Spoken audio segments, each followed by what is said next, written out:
Dito na po si Sin, mga idol. Karating lang dito sa kanyang bilyaran. Saigon City. Likod mismo ng Mr. DIY. Yan na, kukuha na ng tako. Yung mga armas na gamitin niya sa laban nila ni Palo. So si Palo nandito sa Saigon City, kumakain lang daw ng hapunan. Yung nag-iinsayo muna yung mga vlogger kasi may tournament, mga vlogger daw. Ha? Live tayo ngayon. Few minutes po.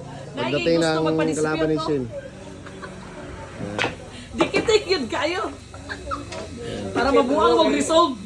Ligtas ang way alaw! Kuha ng tako si Shin. Oo, di ay. Yung armas niya is cutie. Ay ano, G-flower. Ano, G-flower. G-flower. G-flower ba? G-flower no? Ito mo na yun. Gusto ka mag-resolve sa problema. Yan, G-flower po yung armas ni Sino. G-flower. Magkuntakay pa mo. Napakaganda. Yung ganda ng may-ari ah. Ayan. Ayan. Ayan sa akin na yung Lady Cobra ng Hiyong City. Dahil papunta na po yung kalaban niya si Palo, yung batang bagong tuklas ng Carden, Agusan del Norte.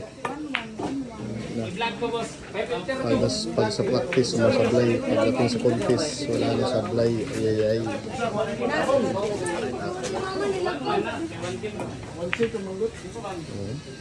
Pag sa practice, madaming sablay.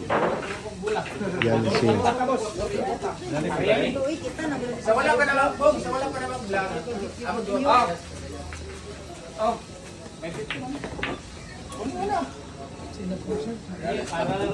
Vlogger versus vlogger.